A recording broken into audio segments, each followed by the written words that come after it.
El Eternauta, esa famosa obra de Stergel que junto con Solano López primero y Brecha después le dan un sacudón a la historieta, porque para nosotros es como si se pusiera los pantalones largos en el sentido de lo nacional, es decir, toma el tema desde Buenos Aires, la invasión interplanetaria de los sellos, y penetra en Buenos Aires, en sus esquinas. Yo recuerdo que los sellos habían puesto su base de operaciones en el Congreso, ¿verdad? En la Plaza de Congreso. Sí, en Plaza Congreso tenían la gran base.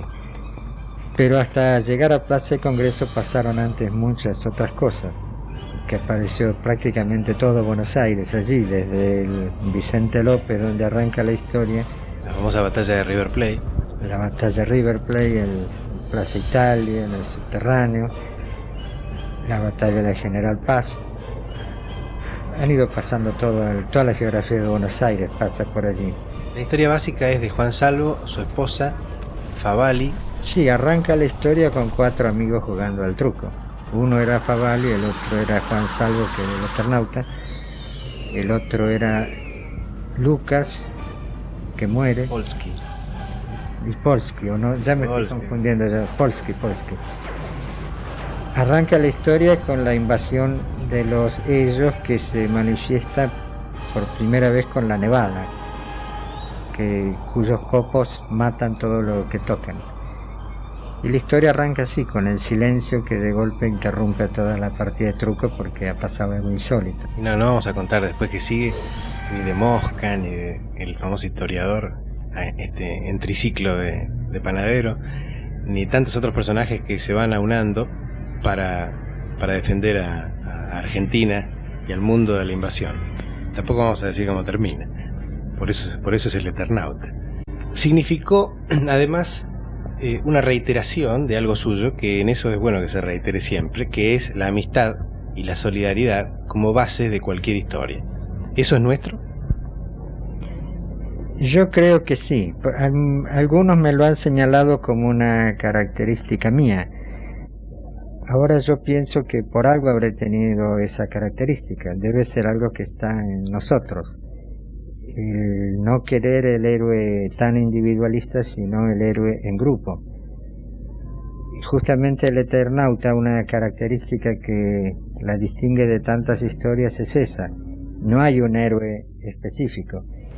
El mismo Eternauta que da el nombre a la historia es uno de tantos dentro de la historia.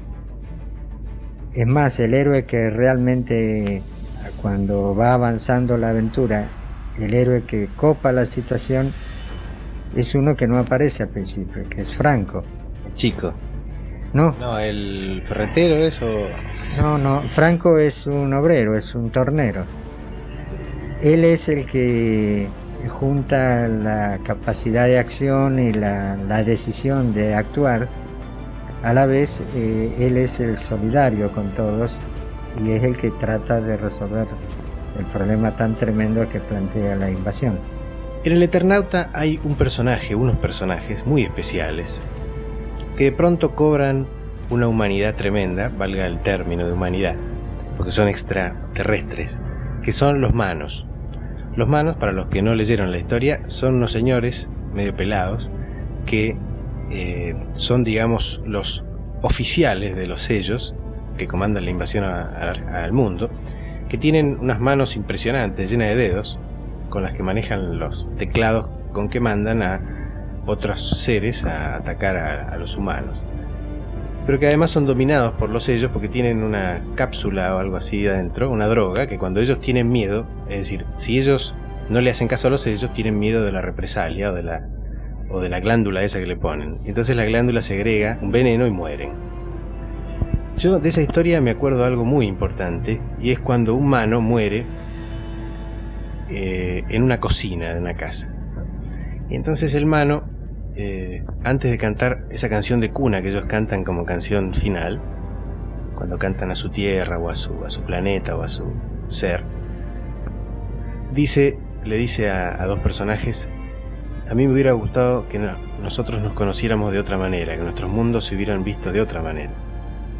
Y entonces, antes de cantar esa canción con que morían, le dice: he visto cosas muy lindas de ustedes, de la cultura de ustedes. Por ejemplo, la forma de eso. Y señala una pava. Y es la primera vez que a mí se me ocurrió que una pava tenía una forma linda. ¿Cómo eran los sellos? Los manos, mejor dicho. En realidad los manos, como yo los pensé entonces, eran seres como nosotros, prácticamente iguales. Tenían también sentimientos, tenían amor por las cosas sencillas, tenían las mismas cosas que nosotros, solo que tenían, como usted ya contó, esa glándula del terror que le habían impuesto y que les obligaba a comportarse de la manera que lo hacían. Solo cuando el mano está seguro ya que se muere, que ya cometió el error de asustarse, porque ahí está su debilidad. Cuando se asusta muere. Cuando ya sabe que va a morir, entonces puede franquearse con los terrestres. Y ahí es donde, ahora que me hace acordar ese episodio de la pava, ese es el que lo muestra como lo que son seres prácticamente como nosotros. Y así como nosotros hoy vamos a un museo y nos llama la atención y nos extasía a lo mejor una ánfora griega, un utensilio simple del tiempo de antes, para él una pava nuestra, la simple pava de tomar el mate, toma un valor enorme. ¿Hay esperanza para los seres humanos en la historia del Eternauta? Sí, aunque, bueno, sería contar el final, cosa que no corresponde, pero siempre hay esperanza. Al menos nunca hice una historieta donde se acabara la esperanza, y creo que nunca la haré porque siempre la tengo.